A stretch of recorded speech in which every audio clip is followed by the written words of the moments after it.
nk'ubwo aho niho muri kwigira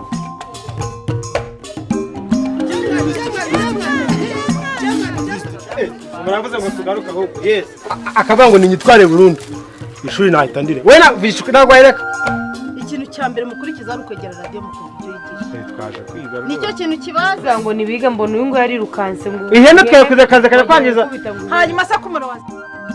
To study time, a televised home learning program. exercise number 2 kubira gicika wewe wiga nyine wewe ni yatu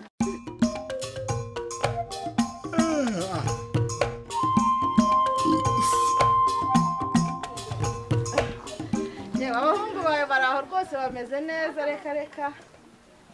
baraje babona inka barishima bakunda inka cyane bakunda ibijumba se ko ari byo basanze byeze ubundi ibyo barya barabikunda cyane ngo kwiga yewe sinzi ko hari icyo bazungukira ahangaha ku bijyanye no kwiga mbona basakuza basahinda reka sinzi reka ngo mupenzi muvugane agusobanurire mba numva bavuga ibirimi by'amahanga wo kabyara we se ngewe ibyo bintu mba mbyumva uzaza kubareba oya disi w'intwarira abana ndacyakeneye ko bamara irungu oya reka abana none si igihe cyo gusubira mu mashuri cyari cyagera barahakunze cyane usanga bashaka no kujya kumfasha gusarura imyaka muri iyi mpeshyi ariko nyine ubona batabimenyereye bikundira inka bashaka no kujya kuziha amazi ngo zimwe ngo bazajya bazitekera icyayi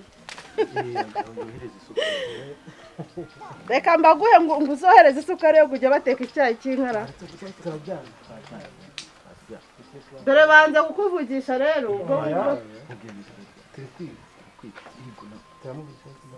ngo reka banze kwiga baraza kugutelefona ariko se wazansuyeho ariko ntuzaze uje kubatwara nyine uzansure uze ubasure ariko ugende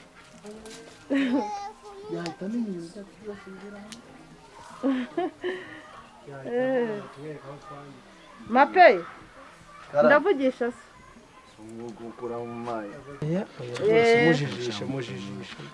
wowe ko turi no mu masomo nese wowe namubwiye ko turaryamye yewe ndabona badashaka kukuvugisha ngo barimo bariga barimo barigara ihita muvugisha nidusoza uzadusura ariko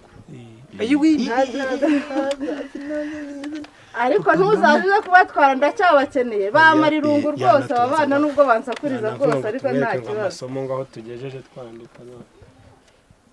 muguhe akira avugisha se wa mwana we muvugisha irimo byikuyeho ituwakazaha rwose kupani zatajya ngo timo kwanga no kumwita hano hantu turi ntago hajya hano ntago nyine na radio noneho ya radio noneho nubisaba gutereka hanga ntago twakumvikana cyetse wowe cyetse telefone iteretse hari amayita yadashiramo gukora umubyeyi wacu atangiza amafaranga umunsi umwe azahamagara ataza kutubaza bivuga ukuntu musakurisha n'ukuntu mwavunye tuba tukwishimiye wowe ntago ubire umva yari hayisava connection ngiye umukubye bishaka namukubye kandi nakaturaburiza yakosha nishaka twige dishye kuko sureba naramukaje agasanga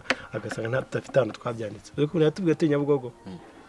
ikibazo se kwandika se n'ikintu kuza tukamubwira wa mukobwa ko ari we tukavangana natwanga mutari buri munsi batugura amashyashya yaracane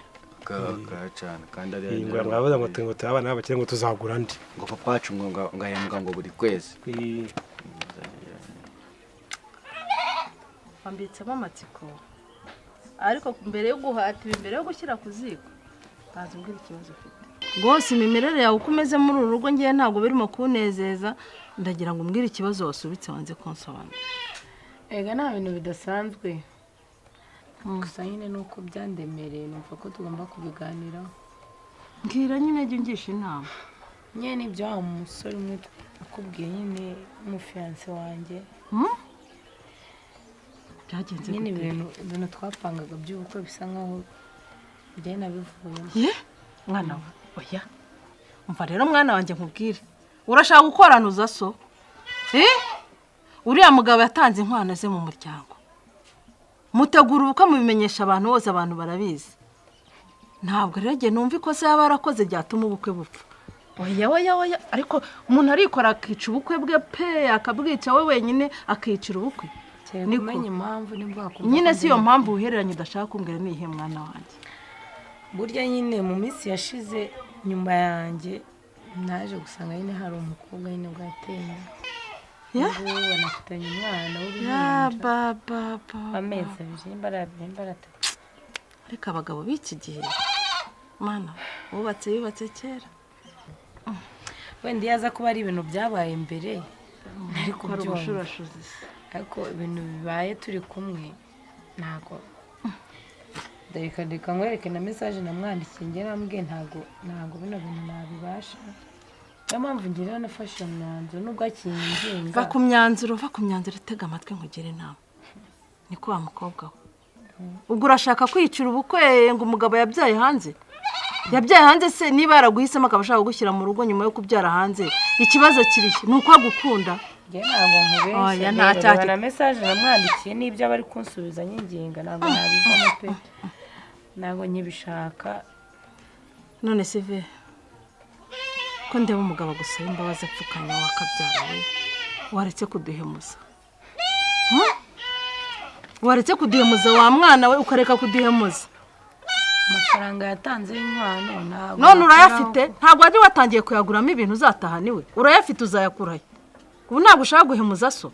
ku gasozi ukamuteza abantu ukamuteza inzangano ugakurura amakimbirane mu muryango uguhemukira se ubukubyara hanze fata uwo mwana umurerere mu buzabyara bitwaye iki se? To Study Time, a televised home learning program produced by Rwanda Education. bango dushyire hano isanzwe ivugira. Welcome again to the television learning program. Television? I'm Teacher John. Yes. ese yagiye kubyarana nawe njye ntabwo nari mba reka ni ibishuko by'abisi abagabo b'iki gihe ni ukwihangana mwana wanjye njye ndumva wakomeza ubukwe mubabarire niba uza sindaba yagusabye imbabazi nzabitekereza ariko ntabwo bikindi none ko ndeba byagutesheje rezo ko nde waturubuye umeze nk'umusazi ubwenge bwacanganyutse urateka inkono ugashiririza uricara ukiyumvira ibyo bintu mwana wanjye se umva rero reka nkubwire mwana wanjye umugabo niba akigushaka akaba agukunze umva uyikoranuza so taha muri ruriya rugo mwicare mujye inama mujye mureba ibibazo mufite ubwo wamwigizeho kagarara nyine ubwo wamwigizeho kagarara ese ubu ninjye ufite ikosa none ko agusaba imbabazi umuntu waguhemukiye wese nubwo uhita umubabarira yewe ntabwo ndabyakira umva mwana wajya uba nyirambabazi mukobwa mwiza jya uba nyirambabazi ntugatsimbarare uyu mugabo ndabona yemera amakosa ye rwose kandi kuba guhitamo abandi bakobwa kujya adahirimo kuzana uwo ngo yabyaranye